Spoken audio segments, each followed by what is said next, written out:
Hola, humano. Bienvenido a un corto documental de Marginal Media. Nos engañaron con el tabaco, con que fumar no causaba cáncer y que el hacerlo era algo elegante y hasta bueno para la salud. Nos engañaron con los autos eléctricos, cuando durante décadas las petroleras compraron cada patente nueva que aparecía en el mercado para enterrarla y poder seguir vendiendo autos de gasolina. Y ahora que con las nuevas fuentes de energía la demanda por la gasolina baja y su precio disminuye, las mismas petroleras nos engañan con el plástico.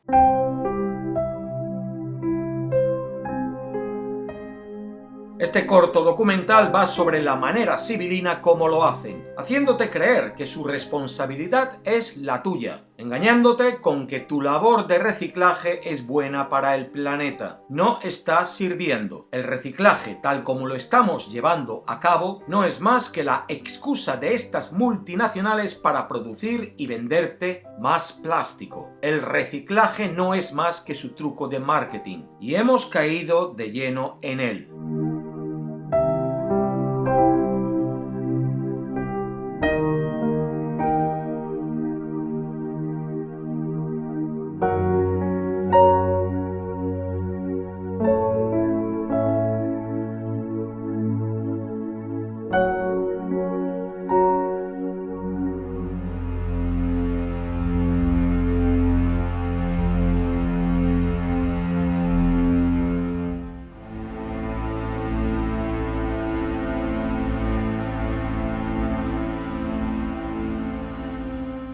Para el año 2050 se habrá triplicado la cantidad de plástico en el mar. No consigo quitarme la cifra de la cabeza. La escuché a comienzos de año, antes de este virus que nos atormenta, y esa cifra me pesa casi más que los muertos de la pandemia. Pero no debería de extrañarme, considerando que para 2050 también se habrá triplicado la producción de plástico en el mundo. Por suerte, cada vez tenemos más facilidades para reciclar nuestro plástico y más conseguimos hacerlo, ¿no? Pues no, ese es el problema, que aparentemente sí, pero realmente no. Ni el 10% del plástico que consumimos se recicla. Que tú separes tu plástico del resto de tu basura y lo pongas en un contenedor para que se lo lleven, no significa que ese plástico vaya a ser reciclado y reusado. Significa que, con la excepción de alguna industria y algún país que se ha tomado esto un poco más en serio, ese plástico va a acabar en vertederos al aire libre, contaminando la tierra, las aguas y, cuando es quemado, la atmósfera. ¿Cómo hemos llegado a esto?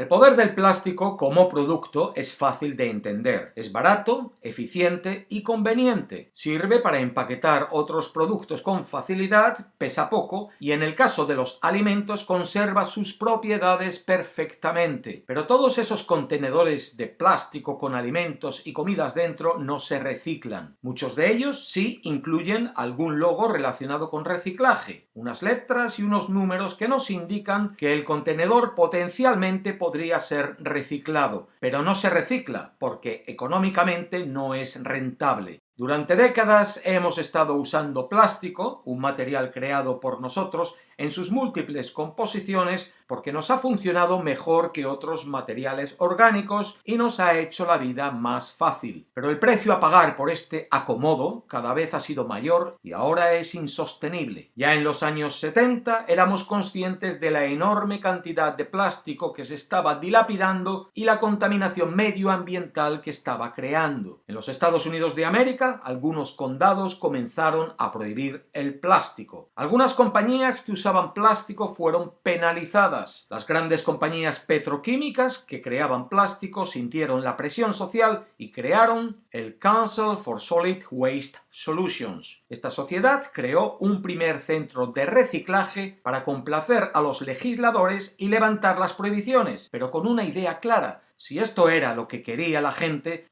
tendría que pagar por ello. Luego crearon los logos y códigos para identificar los diferentes tipos de plásticos, dando la impresión de que todos estos plásticos eran reciclados. La mayoría de ellos no lo eran. Una vez usados, no había industria que quisiese saber de ellos, ni incluso pagando para que se los llevasen, se deshacían de ellos. Pero la industria no quiso rectificar porque esos logos servían otro propósito. Dando la impresión a la gente de que ese plástico era reciclable, podían vender más plástico. Principalmente el más contaminante, el de uso casero o uso único, esa bandeja con comida o la capa de celofán que la cubre, la cucharita de plástico, la percha de la que cuelga la prenda de ropa que compras y que en cuanto llega al cajero ya va a la basura. El 40% de todo el plástico que se produce es ese plástico que solo se usa una vez. La mayor parte de ese plástico y mucho otro constituyen los llamados plásticos mixtos, plástico que no es económicamente viable reciclar. No lo ha sido nunca, pero eso ya se sabía en 1973. La infraestructura no existía, el reciclaje no podía funcionar, pero insistieron en su logo y en su estrategia de que mientras la gente dispusiese de ese plástico creyendo que se podía reciclar, iban a despreocuparse del medio ambiente y consumir más plástico. A eso añadieron una fortuna en campañas publicitarias de todo lo que se podía hacer con el plástico para desviar la atención del problema que suponía el deshacerse de él. Y les funcionó. El plástico pasó de un bajo nivel de aceptación de un 30-35% a un 60-65%. A partir de ahí se disparó la producción. La industria insistía en su estrategia del aparente reciclaje mientras las toneladas de basura de plástico se acumulaban. Nosotros, los más preocupados por el medio ambiente, caímos, como todos, en la trampa del reciclaje, contribuyendo a desviar la atención del problema real, los niveles de producción. La industria ocasionalmente tenía un detalle para cubrir las apariencias, como cuando en 1994 el American Plastic Council presentó una máquina revolucionaria que separaba todo el plástico de una manera mucho más eficaz que lo visto hasta entonces. Costó $1,500,000. Poco después fue vendida como chatarra porque no resultaba económicamente viable. Entre 1990 y 2010, Estados Unidos dobló su producción de plástico. Otros países occidentales lo emularon. Tras ello surgió China, pareciendo mitigar el problema cuando en su inmenso apetito por materias primas para satisfacer su descomunal industria manufacturera, comenzó a importar plástico de todos los rincones del planeta. En el caso de Australia, donde resido, aquí estuvimos enviando 120.000 toneladas de plástico a China cada año. Creímos entonces que el reciclaje cobraba sentido, que China lo reciclaba por todos. No, algún plástico sí reciclaba, pero mucho otro simplemente lo quemaba, creando una contaminación mucho peor que si simplemente lo enterrásemos en casa. Aquello duró 20 años. Según China salía de la pobreza y crecía una emergente clase media, los chinos no quisieron aguantar más la pestilencia del plástico y decidieron dejar de ser el basurero de los países occidentales. En marzo de 2018 cortaron la importación de plástico y eso ha creado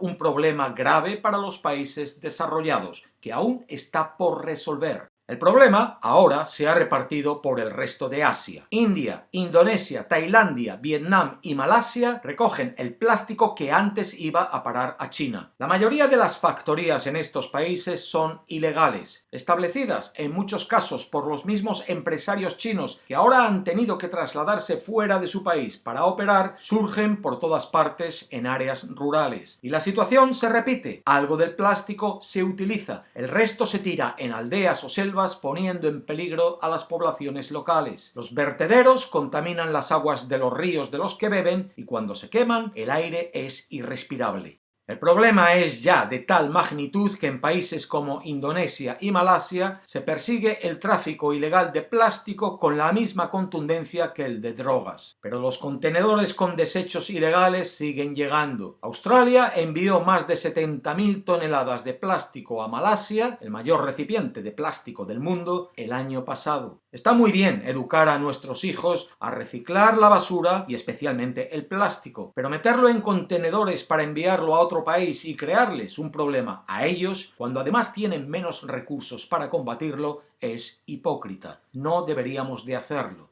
En los países desarrollados hemos creado sistemas eficientes para recoger el plástico, para empaquetarlo y para transportarlo. ¿Por qué no crear un sistema eficiente para reciclarlo? ¿Tan costoso es? ¿O es que simplemente falta la presión social y la voluntad política para resolver el problema? Pues lo segundo, sí, porque quizás la parte más triste de todo esto es que la tecnología para reciclar plástico prácticamente al 100% la tenemos. Por lo menos yo sé de esta compañía. Estas son muestras del 80% de todo tipo de plásticos que una planta de reciclaje normalmente no recicla y va directo a los vertederos. Lo que esta compañía hace usando un proceso que utiliza agua caliente a alta presión es transformar todo este plástico en la materia original de la que procede, el petróleo. Entonces puede volver a ser usado para crear nuevo plástico o combustible. Para hacer esto, además, no se necesita separar el plástico, que es uno de los mayores costos en la industria del reciclaje.